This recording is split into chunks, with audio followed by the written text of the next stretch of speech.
I knew something was wrong the moment my husband stopped looking at me the way he used to. The warmth in his eyes, the passion in his touch, it was all gone, replaced by an emptiness I couldn't understand. At first, I thought it was stress. Work had been demanding for him lately, and I wanted to be patient, supportive. But deep down, I felt the shift, like a thread unraveling in a tapestry. It started subtly.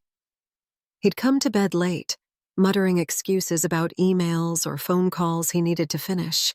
I'd lie awake, waiting for him, hoping for the nights we used to share, the intimacy that once bound us together. But he'd slip into bed and turn his back, leaving me staring at the ceiling, wondering what I'd done wrong. Am I not enough for him anymore? The question haunted me, gnawing at my confidence. I tried everything to reignite the spark. I planned romantic dinners, bought new lingerie, even suggested we take a weekend away. But each time he'd smile faintly and say, "Not now, maybe later."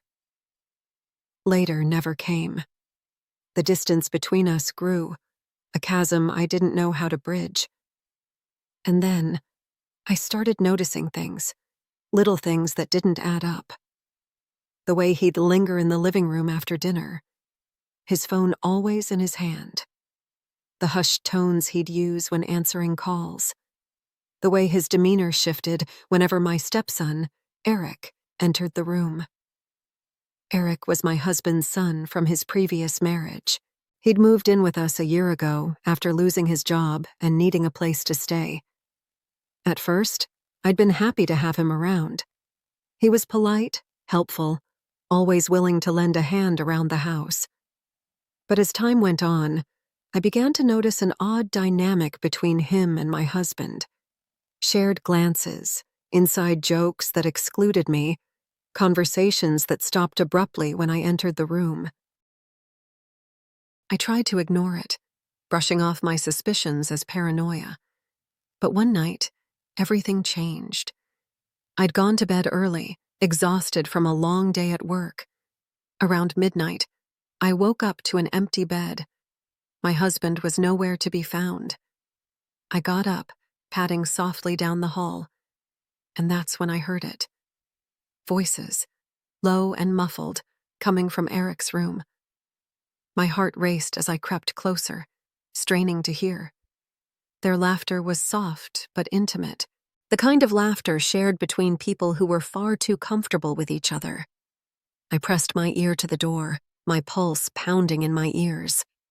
And then I heard it, my husband's voice, low and tender, saying things he hadn't said to me in years. I stumbled back, my mind spinning. What was happening? Why was he in Eric's room in the middle of the night, speaking to him like that? I wanted to burst in, demand answers, but fear held me back. I retreated to our bedroom, my hands trembling as I sat on the edge of the bed, waiting for him to return. When he finally came back, his expression was calm, almost smug. He didn't offer an explanation, and I didn't ask for one. I couldn't. The words were trapped in my throat, strangled by the weight of what I'd just heard. That night, I barely slept.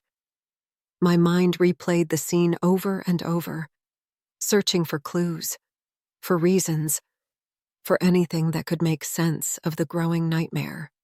In the days that followed, I became hyper-aware of their interactions. The way Eric's hand would linger on my husband's shoulder. The way my husband's eyes softened when he looked at Eric. It was maddening, this silent betrayal unfolding right in front of me. And yet, I couldn't bring myself to confront them. What if I was wrong? What if I was seeing things that weren't there? But then, one evening, the truth hit me like a freight train. I'd come home early from work, hoping to surprise my husband with dinner. The house was quiet, eerily so. I set the groceries on the counter and made my way upstairs, my heart sinking with every step. The door to our bedroom was ajar, and as I approached, I heard them. My husband and Eric, their voices low and urgent. I pushed the door open, and there they were, standing too close, their faces flushed. They turned to me, their expressions a mix of shock and guilt. My husband opened his mouth to speak, but I held up a hand, silencing him. "Don't," I said, my voice trembling. "Don't say anything."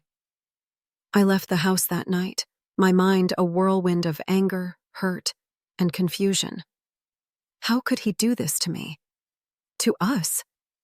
I'd given him everything, stood by him through thick and thin, and this was how he repaid me?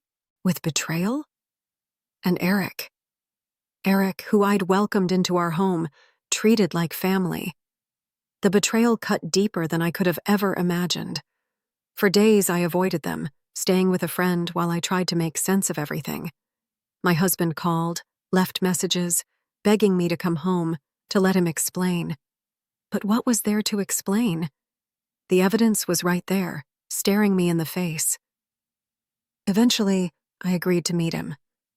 We sat across from each other at a coffee shop, the silence between us heavy and suffocating. "Why?" I finally asked, my voice barely above a whisper. "Why him?" He looked down at his hands, shame flickering across his face. "I don't know," he admitted. "It just happened. I didn't mean for it to." "You didn't mean for it to?" I repeated, my voice rising. "That's your excuse?" He reached for my hand, but I pulled away. "I'm sorry," he said, his voice breaking. "I'll do anything to fix this. Please, just give me a chance." But how could I? How could I ever trust him again? The man I'd built a life with, the man I'd loved, had betrayed me in the worst possible way. And with Eric, no less. The pain was unbearable, a constant ache in my chest that refused to go away. In the end, I made the only decision I could. I packed my things, filed for divorce, and walked away from the life I'd built. It wasn't easy. It was the hardest thing I'd ever done. But I knew I deserved better. I deserved someone who would love me fully, without reservations or betrayals. As for my husband and Eric, I don't know what became of them. I've chosen not to look back, to focus on healing and rebuilding my life. It's a journey, one filled with pain and uncertainty, but also with hope. Hope that one day I'll find the happiness and peace I've been searching for all along.